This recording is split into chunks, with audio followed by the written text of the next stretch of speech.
Hey there, welcome to Talk to Me Tuesday on a Tuesday. I'm your host, Madi B, and today we have a very important show. What we're going to do is highlight what happened 22 days ago. Texas experienced a cold front that swept across Texas, which brought 2 to 9 inches of snow and ice, causing more than 4 million people to wake up without power in Texas with record low temperatures. Power outages resulted in devastating the state's production capabilities. With all nationwide have several questions on this event and why so many have suffered.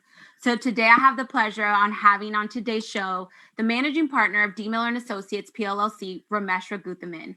Welcome. Hey everybody, it's good to be back. We are so excited to have you back and on such an important show that I know you've done extensive research on something they're calling the winter storm. They're calling it Texas freeze. The Texas freeze. Isn't that crazy? It is crazy. I kind of want to talk a little bit, just you and I. This is not common for Texas freeze. I know I started by saying 2 to 9 inches. We never get snow or ice, right?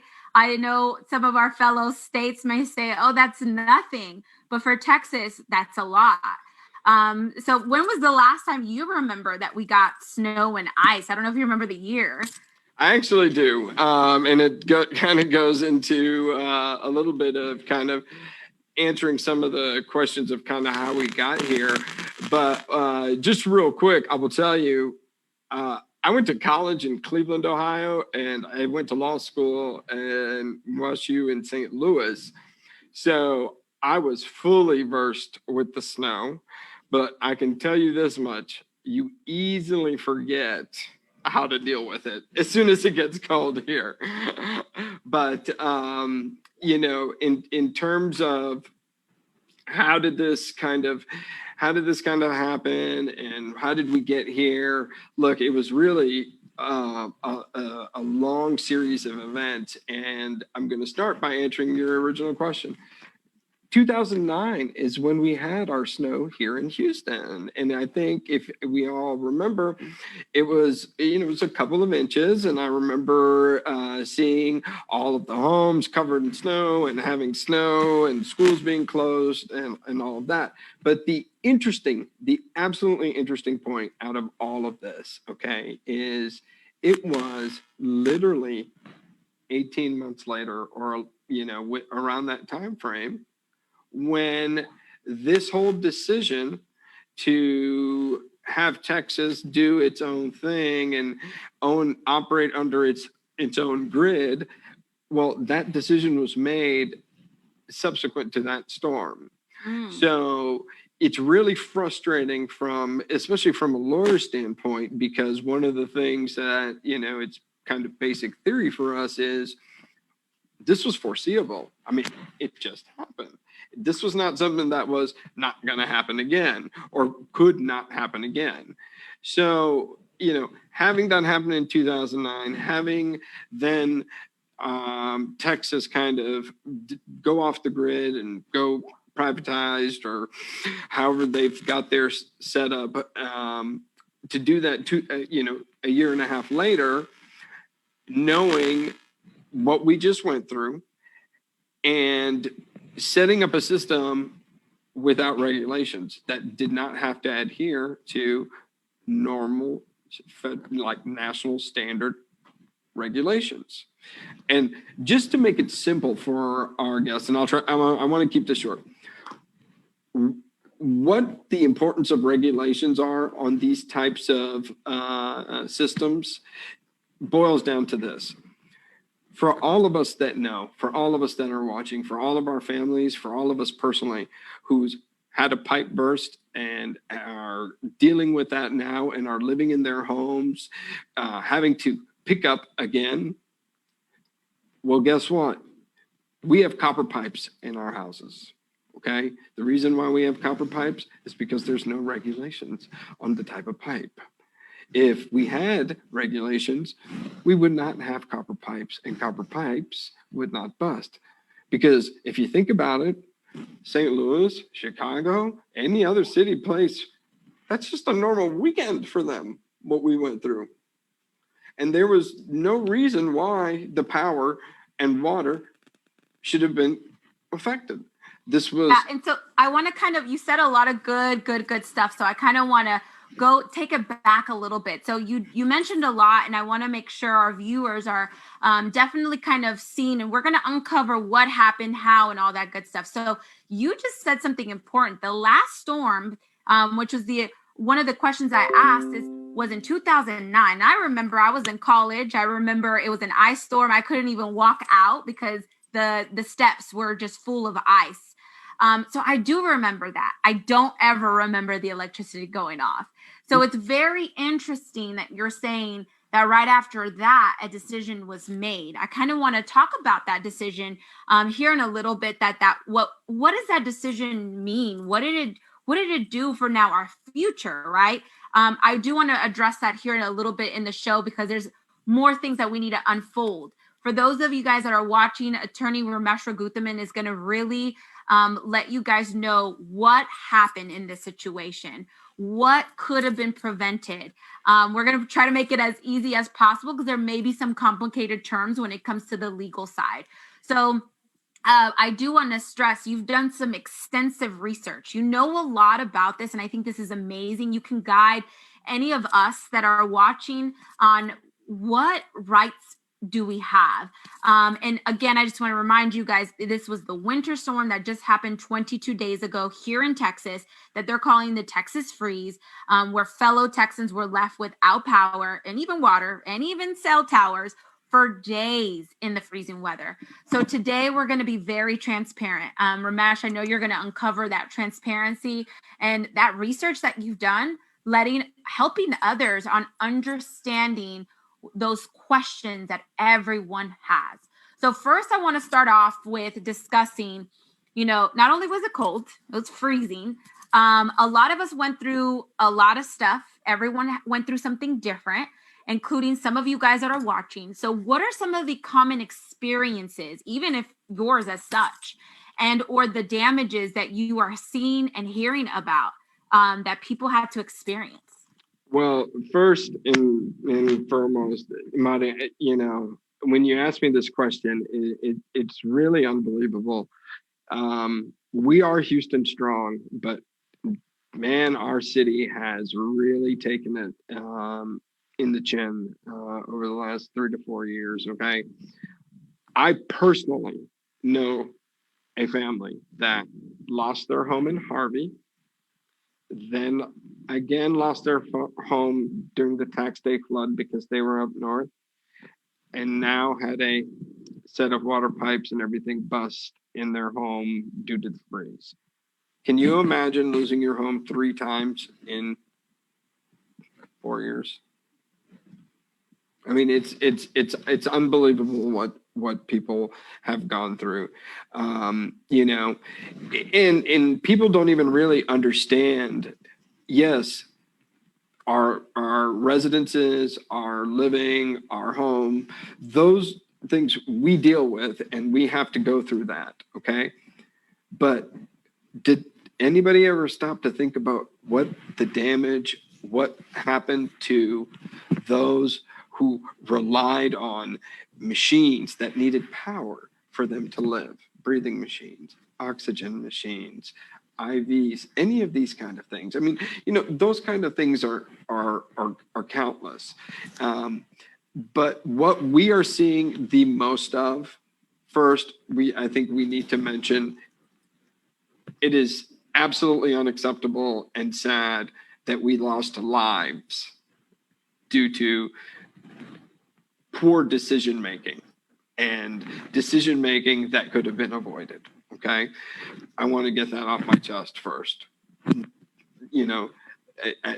The 11-year-old boy who froze to death, the other countless stories that you're hearing where people lost their lives, it's heartbreaking. There was a fire in a San Antonio apartment complex, huge apartment complex, completely burned to the ground because the fire hydrants were frozen and unusable. How could we be, the great state of Texas, so unprepared? Okay. And to get to where we were going with this. What happened? Why did this happen? Where did we get there? It's because our group of representatives decided within the state that it would be better for our state of Texas if we removed the restraints and the regulations that the federal government imposes on us. The former governor of Texas, Rick Perry, has been quoted as saying Texans would be more than happy to suffer from outages if it meant keeping the federal government out of their business. And I thought to myself, that's who said that? Who agrees with that? So, but again, that's just another example of what the problems that this issue caused. We have not only personal residential damages, think about business. Can we, let's just take 30 seconds to talk about all the businesses in the city. Everybody lost a week. We lost a week. A week. Businesses were shut down. People who relied and needed work weren't able to work. Businesses that needed to bring in money weren't able to bring in money. So the problems were just, to borrow your exact words, Marty, absolutely widespread, and they trickled down to every level. Yeah, every level. And I want to kind of highlight some of those other damages. I know we're going to really uncover the stemming problem right here. But like Ramesh mentioned earlier, damaged pipes, that could be sprinklers, outside faucets, swimming pools. That was another big one. Pools, damage to the homes as those pipes bursted, then the water came in. We're talking interior, exterior walls, flooding. Thousands of dollars in damages and repairs. Not just that, some people didn't have food, couldn't go get food because the business was closed. So it was kids' meals. I'm sorry. You just mentioned food, the kids' meals. I didn't mean to interrupt, but you know how much the programs that feed hungry kids who have the refrigerated trucks and the fresh food, we lost all of that food, and all of those children struggled to eat for a week. Right. Yeah. I mean, food was huge. Gas was another one. We are here in Houston, Texas. So we got to experience it firsthand, trying to just go get gas. I know we tried to be prepared, but just think about, our jackets here in Texas are not like New York's jackets, right? They're already a thinner layer. I don't know if you guys have ever experienced it, but as much as we want to try to keep warm, they're not insulated and thick like they are prepared in New York and even overseas. So there are people that died of hypothermia. They had blankets, the best. We're talking families that had kids, try to keep the kids, infants warm, and even the elderly or those that are sick that depend on a device to survive. Not to mention carbon monoxide as well. They were going into their cars trying to keep warm. Obviously, those fumes in the garage can't open. Of course, there's an emergency. But then all of this led to even death, like you mentioned. I'm so glad you brought that up. The carbon monoxide stories, those kind of really encapsulate the desperation that people were going through, burning furniture,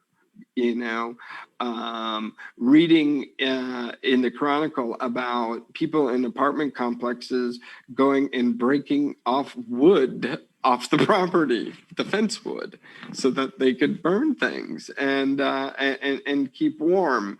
But the carbon monoxide, the fireplace injuries, there's just countless examples of all of these horrible things.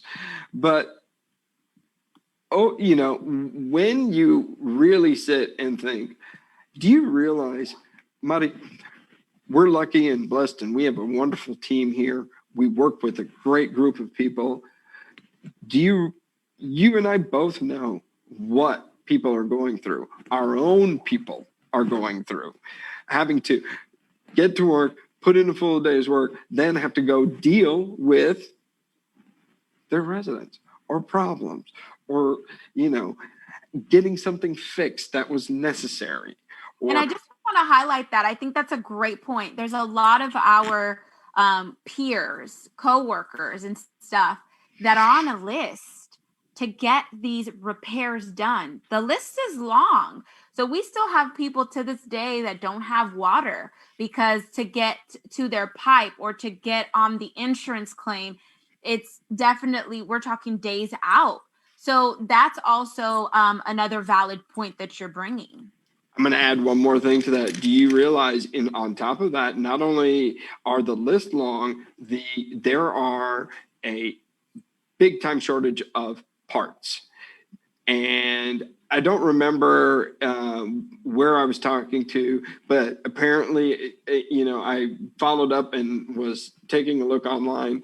There are people and entrepreneurs who have gone as far as Las Vegas, as far as Sacramento, to Home Depots, and spent $8,000, $5,000, driven it all the way back, and they're now, obviously charging at a higher price, but the need is there, the demand is there. You can't even order the parts. Here's the interesting part. If you wanted to order parts, you can't. You actually have to go and stand in line because of the scarcity of them. Yeah. So I mean, this is serious stuff. And even some of those homes that got flooded, now they're dealing with mold. As you could see here in Houston, it's pretty bright and sunny. So these type of temperatures are not normal. It's the 60s, the 70s around this time, which then brings mold at a higher rate. And, if you guys know anything about mold, it's not an environment to be living in either, and not safe for family members either. Well, and especially in Texas, Money, like you make an excellent point, because mold, and especially in situations like this, they thrive in these types of conditions. And, if you have that type of allergy, or if you have family members that are sick, I mean, it's miserable. It is absolutely, absolutely miserable.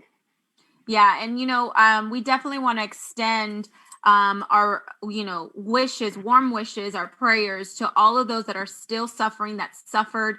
I know, some people had it worse than others, but everyone's case and situation is different. It was not a good environment to be in, to be cold, to be in dark areas, to thrive off of a candle, that a candle, if you're not careful, can then begin a fire. It was very, very sad times that a lot of people, either by yourself or with your family, were going through it, and you just didn't know how long this was. Now, I do want to talk about how could this have been prevented. Now, I know, Ramesh, you did mention something very important. That storm in 2009, afterwards, they made a decision.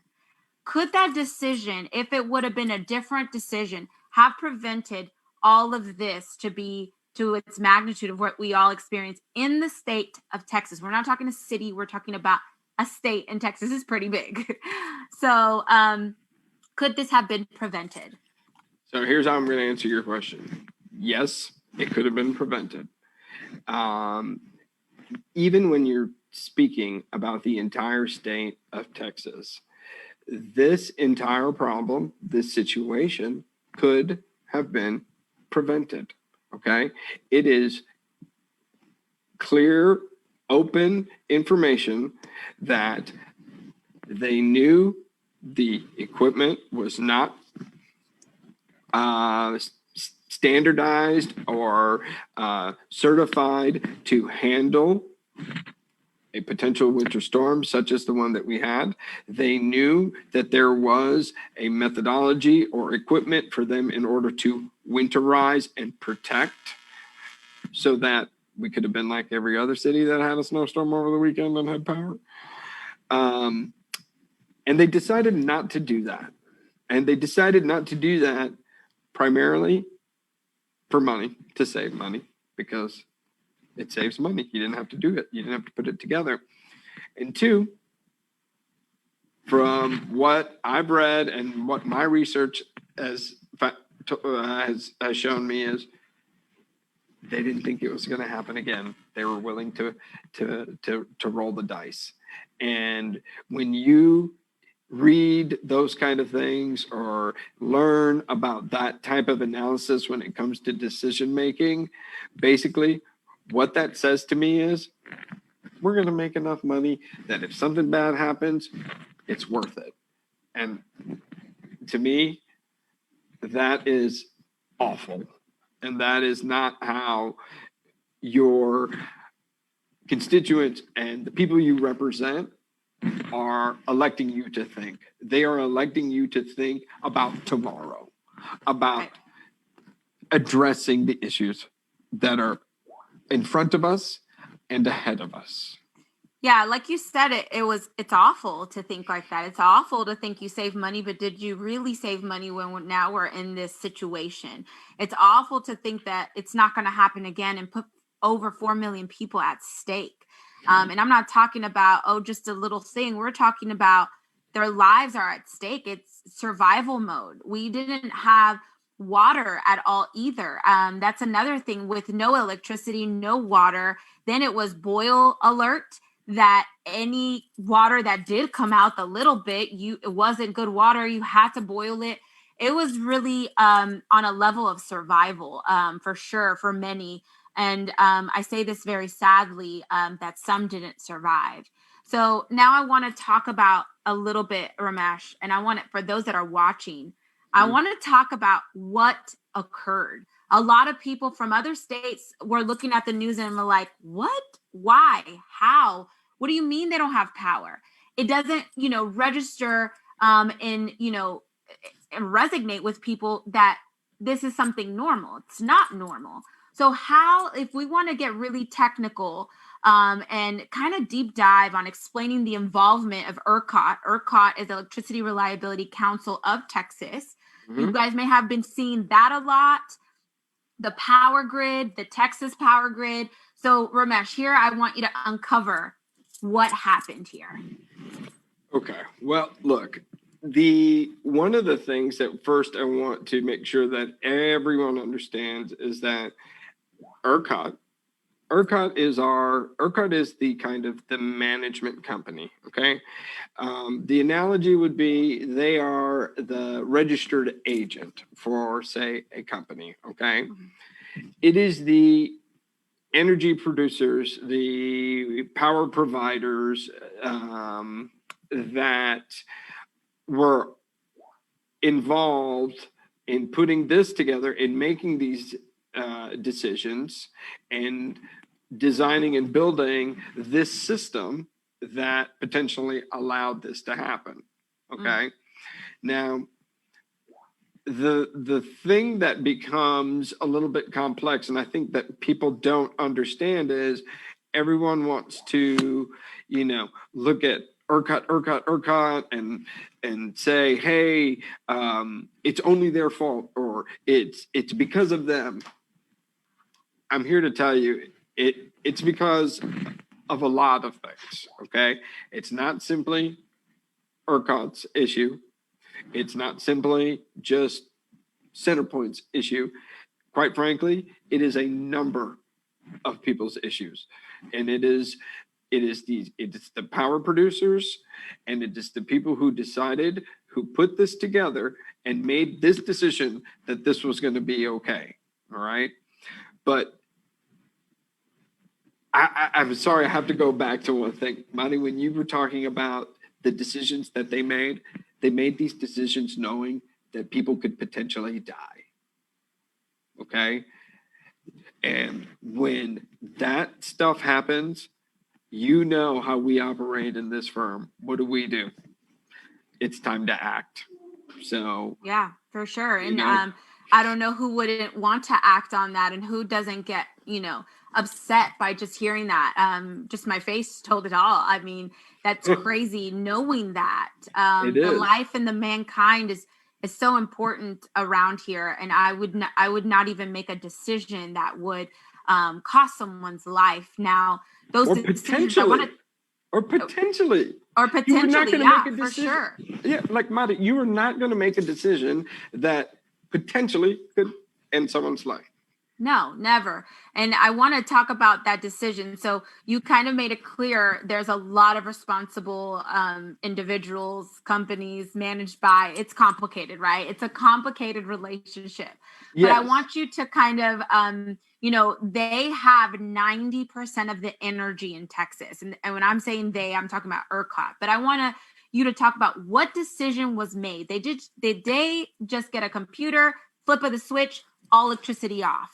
Was it certain areas? Like, what was the power that they really had? Not necessarily electricity power, but the power, okay, that they exercise on this whole state. Excellent question. So, look, we were coming up into a situation as the weather was getting, as it was, degrading, as it was getting worse and worse and worse.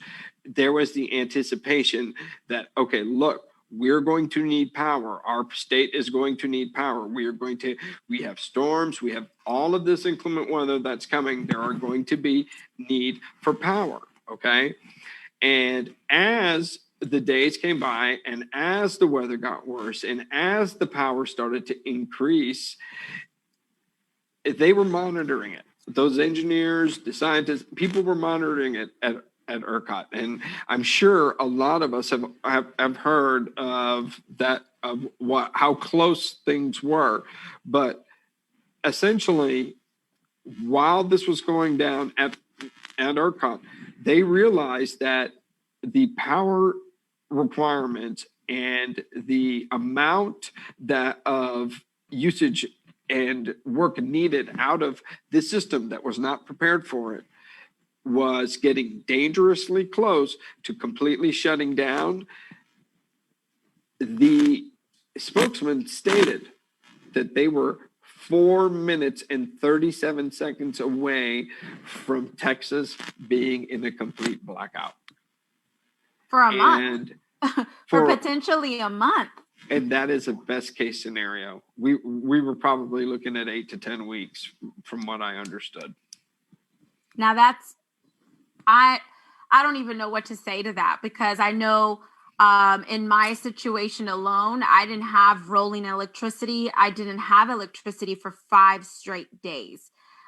So my situation alone was brutal. I was freezing. Could you imagine 8 to 10 weeks? Mind you, the weather's better, but still, that now it would have changed. It would have gone from cold to then hot, or whatever the case may be. But that's crazy. But I want you to keep going with those decisions that they were making. Sorry to interrupt. Either that, or we could have made the decision and hopped on that flight with Ted Cruz, right? Too soon. It was serious. We had to make fun of Ted Cruz. So okay, now we're getting back to it. Okay. In any event, listen, back to being serious. Look, they made this decision. They were told to winterize it. They were told what it was going to cost. They knew that they had the ability to do this. They made a financially frugal decision. Quite frankly, it's negligent. Quite frankly, it's beyond that, I think. And as members of our government works and our public systems, and those who take their civic duty and they have a civic oath, I expected better. And for them to decide that, look, we're going to be able to regulate our own and control our own and now save a bunch of money by not having to do this, that was the decision that they made. But you can see the fallout from where this is all coming, okay? Because one thing I will tell you, with ERCOT was under a lot of pressure, right? ERCOT was under a lot of pressure. And I don't know if you guys read the other day, but I think the 4th or 5th person has resigned from ERCOT. You know? And I think, and I don't know if other people operate this way, but for me, I really believe in the cumulative effect. Okay. And when you have a city like us and you've gone through things like Harvey, we've gone through another flood, we've gone through, etc. When you now go through something else and you now know that this could have been avoidable, and you now know that this was done because it was done for financial reasons and political reasons, it's infuriating. Absolutely. It's infuriating. I'm sure a lot of our viewers can agree, and we want you to definitely comment any questions that you guys have for Attorney Ramesh Raghuthaman. One of the questions that was pretty popular on the media is, how is it that ERCOT was not prepared? However, they were able to handle the hottest summer during COVID, where everyone was home working, right? It didn't make sense to people. And what would be your answer to that on how they were not prepared, but they were prepared in other extreme weathers? So, the very simple answer to that is the extreme temperatures on either end of the spectrum cause individual and unique stresses on the infrastructure or the system that has been designed. Okay. Typically, in hotter weather, right, we have different types of problems. Okay. One of the things I used to always say, people ask me, hey, why'd you move back from St. Louis back to Houston? And how are you going to go live in that heat? I thought you enjoyed the cold. And one thing I will tell you, when it's hot, everything still works. But when it's cold, your car doesn't start, your pipes freeze, like it's different problems based upon the different types of extremes. And, being prepared for the summer in Texas, quite honestly, I think they just got lucky about it because they know how to handle it, and it's been the same forever. I mean, it's 100 degrees here for 11 months of the year, and we get to deal. Yeah, that's a good point. But on this, look, there were mistakes made. There is definite cause and effect. There is definite there are injuries there, and there are causes of action that we need to move forward with. We need to continue and do our due diligence and do our work and make sure that we're doing it the right way, and including the right people and holding the right people that are responsible for this. And we're going to do our job, and we're going to do that, and we're going to hold them responsible. And you know what? Part of doing our job as a law firm that we all, work for, you're the managing partner. So this law firm, we do have an area for if you guys have a claim, where to go. It's in the comment section. If you guys have a claim, or you suffered any of those damages, which I'm pretty sure it's 99.9% of the Texas people suffered some of those damages that we mentioned above, right? So filing a claim is super easy. However, Ramesh, I want you to highlight, what does filing a claim do? So look, one of the most important things right now, okay, is first and foremost, understand we can help you. We're here to help you, okay? We're here to help our fellow citizens, our fellow Houstonians, our teams here, our friends, our family. We all suffered from this, okay? The first thing I would suggest is, please make sure you inventory, take pictures of your damages, know what you suffered, okay? In addition to your own typical inventories and all of that, I would, just for refreshing of recollection and helping with the story, remember what those days were like, because as we move further away, though the I don't know, how do you say it? The intensity of those days, it lessens over time, except when you're telling stories to your friends and it gets worse. But you know what? You bring up a good point. It starts being normalized, right? You start seeing does. it a lot in the media. You start looking at the weather. Like, I'm going to tell you, before this show, I had to do a count. It was 22 days ago. It's not even a full month. And we're already, some of us, it seems like everything's back to normal. So yes, you start normalizing some of those events that you did experience, some of those things that you went through. So I think that's super important that you write everything down, file the claim as soon as you can, so that way we can help and get some of these questions already, down for you as soon as you can. Now, a lot of people that are watching right now, Ramesh, are wondering, how does this filing a claim, for those that have been affected, give them peace of mind? Look, we're here to help you, okay? And there are going to be different avenues and alternatives for every case, for every situation, okay? We have an amazing team here. I am proud to work with the attorneys. I know yesterday was International Women's Day, so I can't not mention our great attorney teams of Rachel and Rochelle and all the work that they do with these types of different campaigns. However, on this one, I want people to know this, and I want people to understand this. Everything's going to be fine. We are going to help you. Okay? There are firms, there are staff, we have everything that we need to do that we can help you. Okay?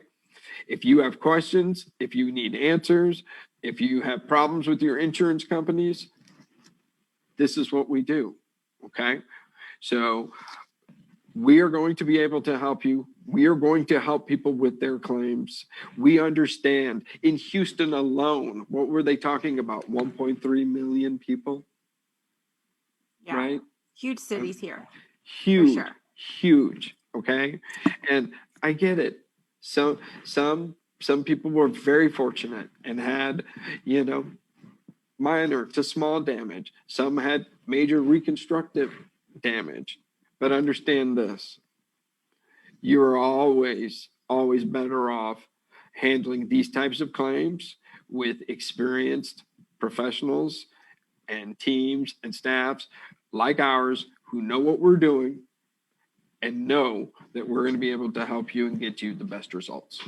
Yes, that's exactly right. I know you guys really dedicate your time on, just with things that are just not right, that are being done in this world. I think we all take pride in just helping those off of things that are just being done that are negligent. I do want to go over a question or a comment real quick. This is George saying the system failed in cold temperatures because they avoided the regulations that would have forced them to spend money on equipment that would not freeze in the cooler temperature. So that is one of our viewers commenting, and he brings up a good point. Yeah. It's not only just saving within that time, but also saving on equipment and all of that. It trickles down. It's a domino effect in all spectrums. It's like those dominoes that one goes out and it goes all over the place. This is exactly what happened here. No, George is exactly right.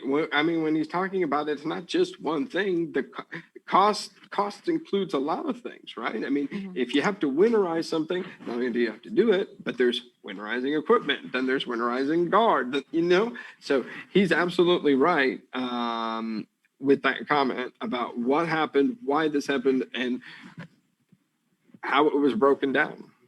Yeah. And I have a couple more questions for you. I know we're kind of coming close to the end. It's crazy. We've already kind of been a lot of I feel like we just started. We just started. But, I know you kind of mentioned a little bit about this in the beginning of the show. And I think this is an important question. For those viewers that are watching, who is responsible for these damages, for these, individuals and families that suffered, that died, that are still going through things? Who is responsible for all of this?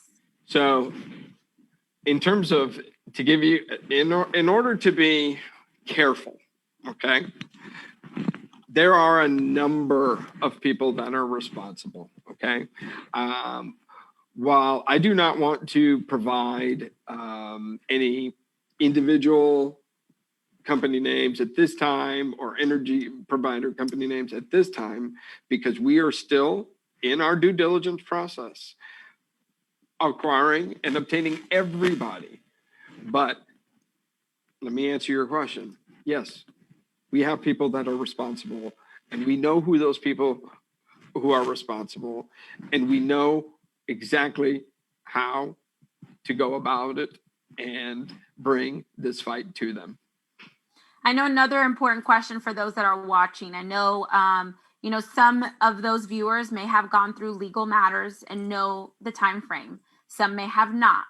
Whenever filing a claim and there has to do with legal matters, who is the responsible party? Multiple responsible parties. Could you give those that are watching a clear expectation? Because a lot of people want their damages resolved like tomorrow. But realistically, and at the expectation of the time in the legal world, how long could this take so that people are prepared for the expectation?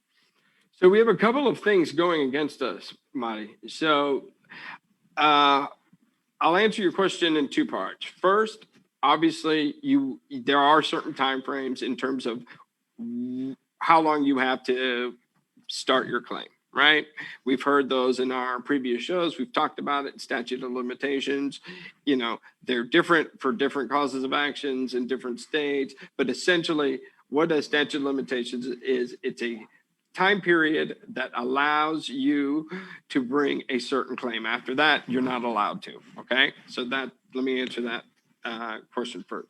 Perfect. Secondly, in terms of time frame with this situation, look, the people don't listen to our show to hear what they want to hear. They don't tune in to hear rosy scenarios and hot air. Okay. Mm-hmm. We have to think about, when you're thinking about what's going on, if you thought Harvey was intensive and severe and lengthy, this is going to be longer. And if I had to handicap it, I know, so like the doomsday predictions during Harvey, they were saying that it's going to take 10 years for the city to recover, yada, yada, yada. It's not going to take 10 years, okay? Once we get into a situation where there's enough parts, there's enough workers, and there's enough people in order to fix the infrastructure of of what's needed, then the process will speed.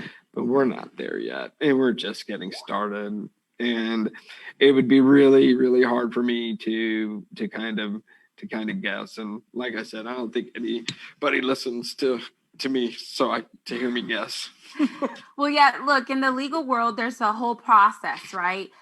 Just being clear and very transparent, you're right. We're not coming on this show to give you the answer that you guys want to hear, but more realistic answers. And after you sign, there's a whole investigation process that, the lawyers do, that the team does. There's strategy. And then after that, which is the legal process, the actual court hearings, and all of that takes time. It's kind of like what you see on TV. It's not one trial, it's not one mediation, it's not one deposition. It's prepping and making sure you're ready. Not just that, COVID has some effect to that, because now everything is also a little bit delayed. So just being a little realistic to that. I had totally like that had slipped my mind about the COVID aspect of this too. Yeah. Yeah. Right. So I know your attorney that you do talk to, and when you file your claim will, give you the expectation every step of the way. But just knowing that it's not going to be a matter that gets resolved next month or within this year, right? I know, one of the biggest questions, Ramesh, I know we talked about timeline, that's super big. But a lot of our viewers right now want to make sure they're safe, okay? That this isn't happen again, whether it's winter, whether it's summer, whether it's spring. No electricity for a week is not acceptable, right? Mm-hmm. So how can we ensure, what do we need to do? Do we need to vote something? Do we need to be in research of something? What do we need to do as a community to ensure that this will not happen again? Well, one thing, phenomenal point, and fantastic, because, that became a huge concern because of how dependent we are on all of those things that you just mentioned. The one quite small ancillary benefit that came out of this is that they did review and take a look at a lot of these things, and the things that they are going to fix are going to be upgraded. They are going to be able to handle our usage, right? And look, what I don't see first, why I don't understand it, and two, why I don't see it's going to be difficult to fix. Just think of a smaller analogy, right? If you're in your home and you're the type of internet, the strength or power of your internet, right? Well, if you're in my house and you have 3 daughters who watch YouTube Red all day, and they stream, and they're also streaming on their phones, well, guess what? I need more power. I need a system that can handle that. And if we're able to do that like this on an individual level, these guys are going to be able to fix this. The problem here, quite simply, is people made a decision based on greed, and somebody else paid for it. Is it something, look, we have to say something or try to change something to where Texas is not on their own grid and maybe on a shared grid, to where if this were to happen again, another state can help us out. I mean, what is your suggestion on that? I know, yes, getting the equipment, yes, probably being prepared for it, but with them being in their own grid, it was like we're in almost like an island on our own by ourselves, and there was no electricity. I don't want to sound glib, but the best way that we can do it is to continue the activism and awareness and effort that we do as a firm that started this summer with civil rights and equal rights, and all the energy that we put in for women's rights, for minorities, for all of these things, okay? It's on us. We need to put the right people in power. We need to make sure we're voting for people who understand and can see and think for the greater good, okay? We need to be involved in that process. And it's interesting, Molly. I'll make a confession. Over the last 5 years, I have finally fully kind of understood the importance of, let me put it this way, the rest of the ballot. When you're voting.